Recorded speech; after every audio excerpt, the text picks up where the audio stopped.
let's talk a little bit about gear. Like, what is your number one? This is the bass that you're going to use, that you use until you die. Do you have one? Um, well, one bass that I keep using, especially for Built to Spill shows, I use a Ernie Ball Music Man Sterling Classic, and I love it. It's really punchy. It has really good definition, but it could also blend very well. And there's mutes that I can turn on for certain styles. I don't really use the mutes for Built to Spill very much, but yeah, it's kind of worked out the best with that band. So I've just kind of stuck with that bass for a long time now. I think people are starting to kind of know me for it. It's the Apathy Kills bass. Yeah, it's been my go-to bass now for a few years. I've never owned one, but I have. I just love that tone. You can get really burpy, or you can finger a little bit further up the neck and get a deeper, almost a P bass growl if you Yeah, dig in enough. totally. Yeah, yeah. Now, what about amps? First time I saw you, you were sporting a little dark glass combo, which as a stoner doom guy, I'm like, ooh. I'm gonna want to listen to this.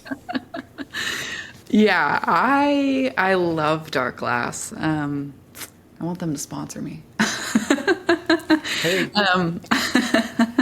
They just make really good products that last a long time. And one of the things with Built to Spill is like we have kind of a working class punk ethos where we don't really have crew members when we tour. We do everything ourselves. does So anybody have roadies except for Guns N' Roses? Because they're cool. I yeah, haven't right. seen a band, have a road crew in a while. Yeah. Yeah, and I mean, it's a way to save money for sure. And that's what we do. And so when you're loading in like huge heavy amps all the time, after sleeping in a bus or a van or whatever, you just kind of want it to be easier on your back. And so I really like Dark Glass cabs. Yeah, because they Yeah. use the neodymium speakers. So the magnets are significantly lighter. So their cabs are so light. And I just travel with like a 212 cab of theirs. And I use a Mesa Subway D800 for the amp. It's very versatile. Yes, And they I are. haven't needed anything else besides that because it has like a good EQ, and I work really closely with our sound engineer for Built to Spill, Lawrence. We work really closely and just make sure we're together on tone and what I'm looking for and what he's looking for. And that's just been my go-to for touring. I'm assuming direct out to the front of house, or Yeah, do you direct mic out it? and mic'd. I like both. Yeah, a Oh, blend. you do mic on stage. Yes. A rare breed. It, yeah. Yeah, I like both. I like to have both options, and Lawrence blends the two. Okay. So I assume no in-ear monitors. You're relying on stage monitors? For Blood Lemon, stage volume and monitors, but for Built to Spill, we actually use in-ear monitors. Civilized. I Very hear simple. it's easier on your hearing in the long run, except you don't It get to is. hear. Like back when I was a kid, I loved my bell bottoms. I'd stand in front of the amp and they'd flop. You don't get that with in-ears. Yeah. Yeah. I mean, you can. Now, I'm pretty sure you're not married to a strictly clean tone. Do you like bass effects at all? Do Yeah, I you? use some distortion depending on the gig. Right now, I use a lot of like a bass soul food for Okay. just a little bit more aggression. And I have like different fuzzes that I like to use, but that's kind of like my main distortion that I've been using. Okay. Fuzzes. What do you got? What do you like? Um, I perk up as soon as I hear bass fuzz. there is a acoustic series fuzz replica that I've been using. Um, and there's also, again, dark glass. I got really into their Alpha Omega Ultra preamp that has a distortion and fuzz attached to it. You can make it really fuzzy anyway, and I like the tone that comes from that as well. And I use that more in recording purposes. Recording direct into the board, or are you so old school that you actually mic a cab and make the engineer work for it? Both again. Again, I like the blend of the two. Yeah,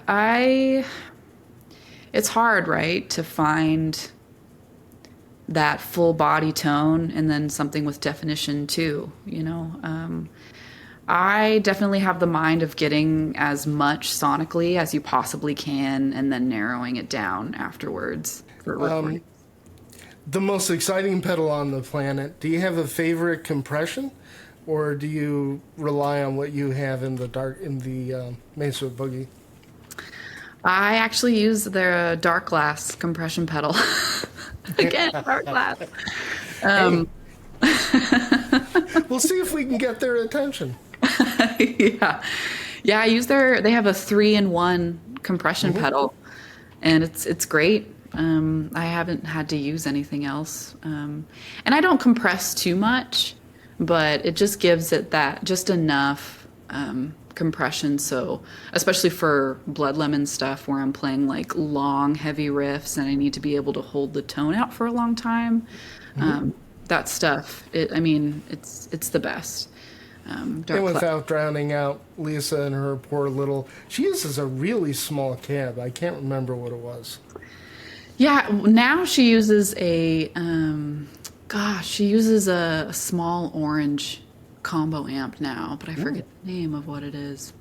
Yeah, she just totally pushes a small amp, and it's great just to run it and really blast it, you know, even though it's a small amp. And that's the thing too, again, is when you're touring, I don't know, they mic those amps, they set stuff up on stage, so you really don't have to have like those huge cabs, you know. Agreed. And yeah, my Ampeg refrigerator days are way behind me.